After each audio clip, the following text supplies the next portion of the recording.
Mirador, dossier d'enquête. La gestion publique sous les tropiques, ça sent les écuries d'Augia. Nous remuons le couteau dans la matelote de la malgouvernance. L'heure de vérité a sonné.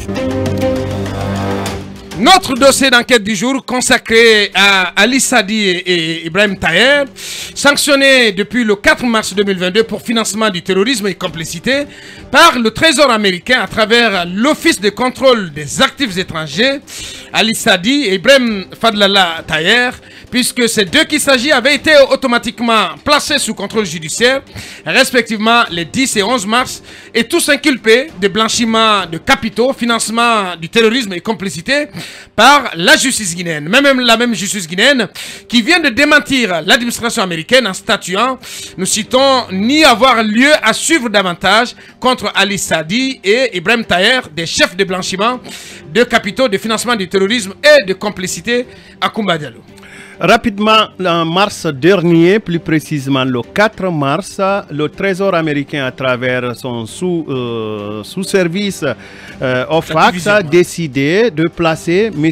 Ibrahim Fadlallah Taher, patron des sociétés Tafagi, que vous connaissez, et également patron des sociétés Grand Moulin de Conakry, décidé de placer donc M.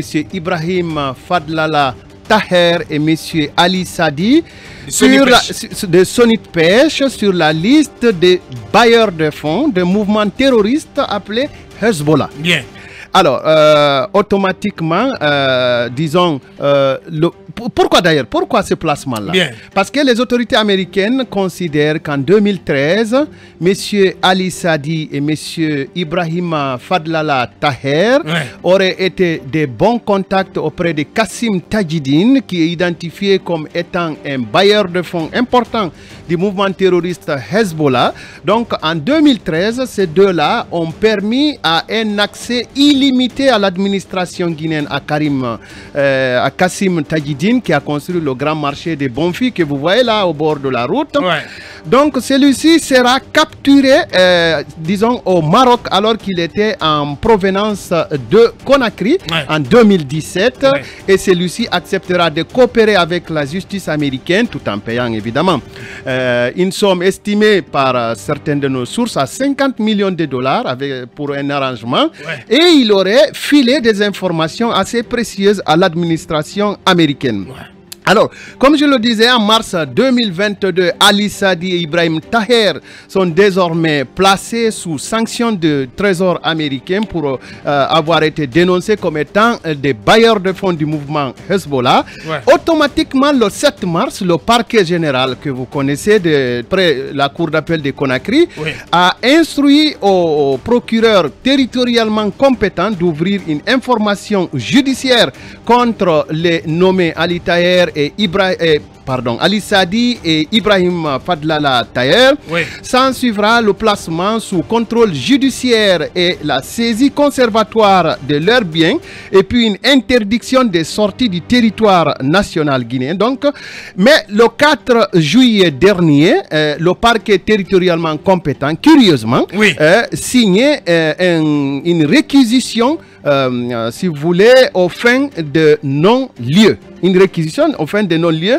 Rappelez-vous que c'est en faveur de Ali Sadi et de Ibrahim Fadlallah Taher, connu sous le nom de Ibrahim Taher.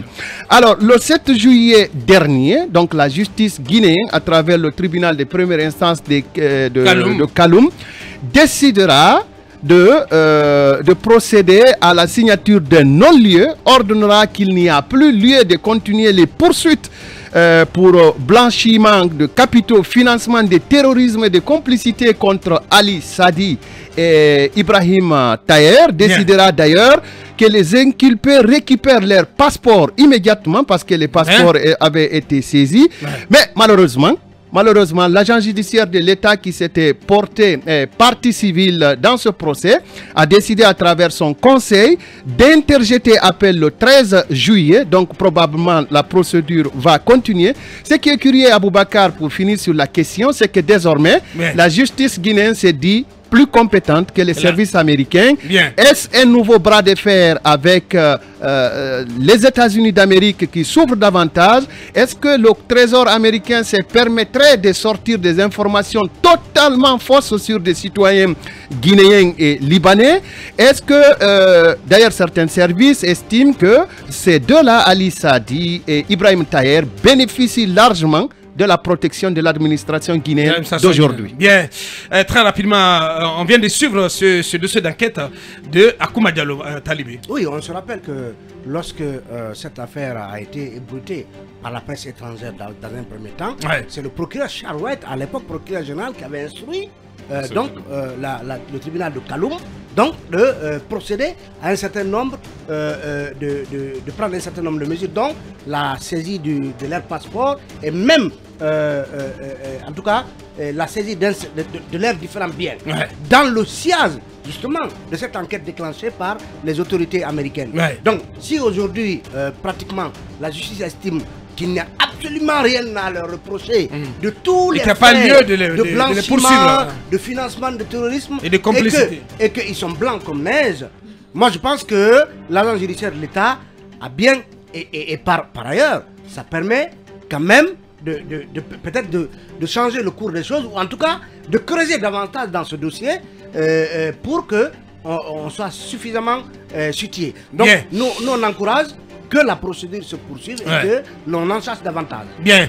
Voici ce qu'on pouvait dire donc pour aujourd'hui sur ce dossier que nous allons suivre de près. On va continuer notre émission à présent. On va parler de Guinée Games.